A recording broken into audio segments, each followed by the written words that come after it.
அனைவருக்கும் தை திருநாள் நல்வாழ்த்துக்கள். ஹாப்பி தளபதி பொங்கல். படமே வரலப்பா. படம் வரலன்னா எங்க அண்ணன் நாங்க விட்டு கொடுத்துருவோமா? நாங்கெல்லாம் அவர் நெஞ்சில குடியிருக்கோம். ரெண்டுக்கா ரிலீஸுக்கு ரெண்டுமே இல்லை, அது எங்க உரிமை. என்ன நாங்க அவர் நெஞ்சில குடியிருக்கிறது அவருக்கே தெரியாது. ஓ, திருட்டு கொடுத்துருமா? Happy Pongal. Happy very happy Thalapathy. ரொம்ப கஷ்டம் ப்ரோ. வெல்கம் டு நம்ம வீட்டு திரை ரிவ்யூ.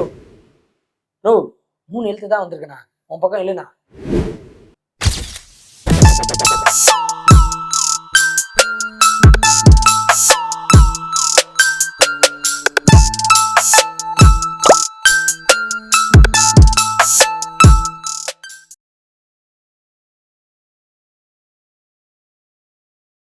இன்னைக்கு நாங்க பார்த்துட்டு வந்த படம் நிதிஷ் சகாதேவ் டைரக்ஷன்ல ஜீவா, பிரார்த்தனா நாதன், இளவரசு, தம்பி ராமையா மற்றும் பலர் நடிச்சு ஜனவரி 15ஆம் தேதி தியேட்டர் ரிலீஸ் ஆன டிடிடி. இந்த படத்தோட கதை இங்கே கல்யாண வீடு. அது பக்கத்திலே ஒரு இலை வீடு. என்ன சிரிக்கிறேன்? இலை வீடு. ஆல்ரெடி இந்த 2 வீட்டுக்கு இடையில பிரச்சனை வர இந்த 2 காரியமும் பஞ்சாயத்து தலைவர் தலைமையில நடக்க போகுது. அங்க என்னென்ன பிரச்சனை வருது, அதை அவர் எப்படி சமாளிக்கிறாரு, இங்க அந்த பொண்ணு கழுத்துல தாலி ஏறிச்சா இல்லையா, அங்க அந்த பணத்தை எரிச்சாங்களா இல்ல இளவு புதைச்சாங்களா, அதான் அந்த படத்தோட மிதி கதை. இந்த பொங்கலுக்கு அண்ணன் வந்திருக்க வேண்டியது ஜனநாயகன், ஆனா தம்பி தான் வந்தாப்ல. பராசக்தி. என்ன இந்த 10 நாள் லீவுக்கு தம்பியோட வருகை மட்டும் 10 நினைக்கும் போதுதான் சூர்யாவோட தம்பியும் துணைக்கு வந்தாப்ல. வா வாத்தியாரே. ஆனா அவரோட வருகை நமக்கு வருத்தத்தை தான் கொடுத்துச்சு. கடைசியா தான் ஆட்டத்துல வந்தாரு.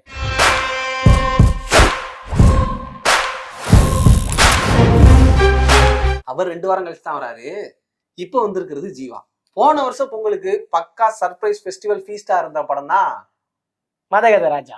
அதே மாதிரியே இந்த வருஷம் பொங்கலுக்கு பக்கா சர்ப்ரைஸ் ஃபெஸ்டிவல் ஃபீஸ்டா இருக்கிற படம் தான் இந்த தலைவர் தம்பி தலைமையில் 2023 பசில் ஜோசப் நடிச்சு ஃபைமின்னு ஒரு படம் வந்துச்சு மலையாளத்துல. இந்த குடும்பத்தோட காசிக்கு போவாங்க இல்லையா, நான் அந்த படம் பார்த்துட்டு நானும் குடும்பத்தோட காசிக்கு போலான்னு தான் இருந்தேன். போல காசு இல்லை அப்போதைக்கு. அந்த படத்தோட டைரக்டரோட 2வது படம் தான் இந்த டிடிடி. அது வந்து ஒரு குடும்பத்தோட டிராவலு. அந்த படத்துல எனக்கு ரொம்ப பிடிச்ச விஷயமே என்னன்னா, ஃபேமிலிக்குள்ள பிரச்சனை இருக்குன்றத அந்த டைட்டிலே காமிச்சிருப்பாங்க. ஸ்பெல்லிங் மிஸ்டேக்கோட இருக்கும். அதே மாதிரி இங்க வந்து 2 குடும்பத்துக்கு இடையில இருக்கக்கூடிய பகை எப்படிலாம் ஒரு சிலர் வந்து அதை யூட்டிலைஸ் பண்ணிக்கிறாங்க. ஒருத்தன் அதுல அரசியல் பண்ண பார்ப்பான், ஒருத்தன் அதுல மூக்க நுழைச்சு பார்ப்பான். ஊரு 2 பட்டா கூத்தாடி கொண்டாட்டன்ற மாதிரி என்னென்ன பேர் என்னென்ன விஷயங்கள் பண்றானுங்க அப்படின்றதான் அந்த படத்தை சொல்லியிருந்தாங்க. அதோட ஒரு பொம்பளை பிள்ளையோட அந்த நடவடிக்கையை வச்சு ஊருக்குள்ள அப்படியே பில்டப் பண்ணி வதந்திகளா பரப்புறது, அதனால வரக்கூடிய பிரச்சனைகள்னு படத்துல நிறைய விஷயம் சொல்லியிருக்காங்க. இது ஜஸ்டா ஒரு ஃபன் ஃபிலிம் அப்படின்லாம் சொல்லிட முடியாது. இதுக்குள்ள நிறைய ஒரு சூப்பரான விஷயங்கள் இருக்கு. அது ரொம்ப ப்ரீச் பண்ணாம ரொம்ப அழகா செம என்டர்டெய்னிங்கா வந்து சொல்லி கொண்டு போயிருந்தாங்க. ரொம்ப கிறிஸ்பாவும் இருந்துச்சு. எப்படின்னா, இப்ப நம்ம பொங்கல் செய்யணும்னா வெறும் அரிசி இருந்தா மட்டும் பத்தாது, அதுக்கு கொஞ்சம் வெல்லம், ஒரு முந்திரி, கொஞ்சம் எந்திரி, அந்த மாதிரி எப்படி எல்லாம் சேர்ந்தாதான் பொங்கல். அதுதான் இந்த படமும். ஸ்வீட்டு படமும் ஸ்வீட்டு. 2 மணி நேரம் தான் படம். போனதே தெரியல. அதுவும் ஃபர்ஸ்ட் ஹாஃப்லாம் இப்படின்றதுக்குள்ள முடிஞ்சிருச்சு. என்ன ஒண்ணு, ஃபர்ஸ்ட் ஹாஃப் முடியும் போது இன்னும் கொஞ்சம் டீட்டெயில்டா சொல்லியிருக்கலாமே, ஏன் இவ்வளவு கிறிஸ்பா இருக்காங்க அப்படின்னு தோணுச்சு. பட் செகண்ட் ஹாஃப்ல அது என்னென்ன விஷயங்கள்லாம் அவங்க சொல்லணும்னு இருந்துச்சோ அது எல்லாத்தையுமே செகண்ட் ஹாஃப்ல போற போக்குல அழகா கன்வே பண்ணி அதை நமக்கு எமோஷனலாவும் நல்லாவே கனெக்ட் பண்ணியிருந்தாங்க.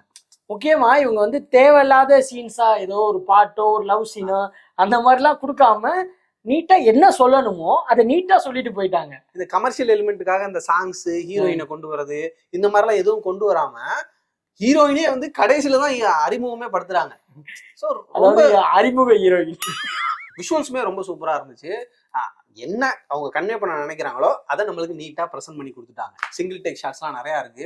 முக்கியமா அந்த ஸ்டார்டிங்ல ஜீவா உள்ள வந்து அந்த கல்யாண வீட்டுக்கு போறது, பக்கத்து வீட்டுக்கு போய் பேசுறது, இது எல்லாமே ரொம்ப சூப்பரா இருக்கும். எனக்கு இதுல ரொம்ப பிடிச்சது என்னன்னா, தம்பி ராமையா வந்து ஜன்னல்ல பாத்துக்கிட்டே இருப்பாரு, பக்கத்து வீட்டுக்காரனோட தண்ணி நம்ம வீட்டுக்கு வந்து எப்படா சண்டே வலிக்கும் அப்படின்ட்டு அந்த கொண்டு வந்து கோணியை தூக்கி போட்டு இதை தாண்டி போகக்கூடாது நீ கழுவுற தண்ணி. ரொம்ப ரொம்ப யதார்த்தமா இருந்துச்சு. இப்ப நம்ம எப்படி ஏய் அந்த வீட்டோட ஆடு நம்ம வீட்டுக்கு வரட்டும் பாத்துக்கலாம் சண்டை போடலாம் ரெடியாரு டக்குன்னு ஆட்டை பிடிச்ச அம்மா வந்துப்பா கட்டுப்பா அதை கொஞ்சம் இல்லடா அவகிட்ட மல்லிக்க நிக்க முடியாது அந்த மாதிரிதான் அந்த மாதிரிதான் நிறைய சீன் கனெக்ட் ஆச்சு இல்ல இதை எப்படி ஒரு 2 மணி நேரம் படமா கொடுக்குறாங்க அப்படின்றது ரொம்ப ஆச்சரியமா இருந்துச்சு. செம இன்ட்ரெஸ்டிங்காவும் என்டர்டெய்னிங்காவும் அதுல பல கேரக்டர்ஸை உள்ள கொண்டு வந்து ரொம்ப நீட்டா இருந்துச்சுங்க. எனக்கு கொஞ்சம் ஃபிளாவா இருந்தது வந்து மியூசிக் சாங்ஸ் இன்னும் கொஞ்சம் நல்லா இருந்திருக்கலாம். பட் ஆனா அப்பப்ப பழைய பாடல்களை உள்ள போட்டு அந்த அதுவும் அந்த இது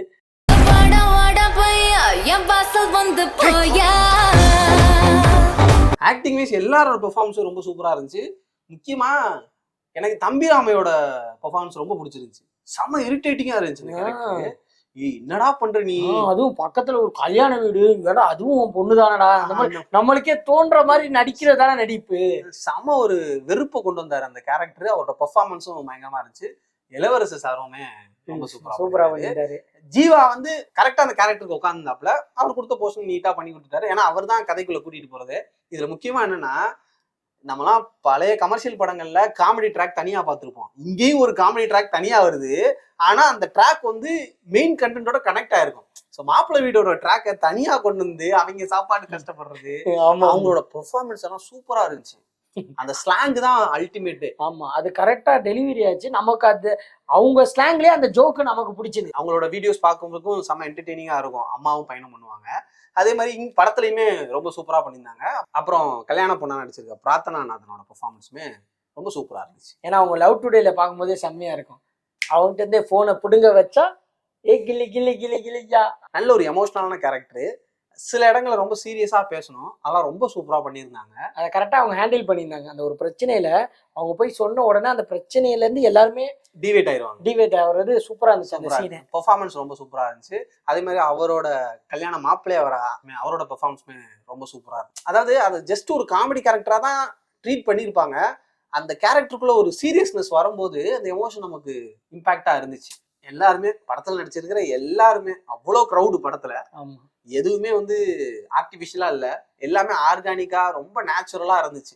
பெர்ஃபார்மன்ஸ் வைஸும் சரி, அதை ஸ்டேஜ் பண்ண விதமாவும் சரி, ரொம்ப சூப்பரா பண்ணியிருந்தாங்க. ஏற்கனவே இந்த படத்தை பத்தி நிறைய பேசிட்டான். இதுக்கு மேல நிறைய பேச வேணாம், ஏன்னா படம் பேசுது. நீங்க இந்த படத்தை பார்த்த பிறகு நீங்களுமே இந்த படத்தை பத்தி நிறைய பேசுவீங்க. மொத்தத்துல தலைவர் தம்பி தலைமையில் இந்த பொங்கல் நமக்கு கொண்டாட்டமா இருக்கும்.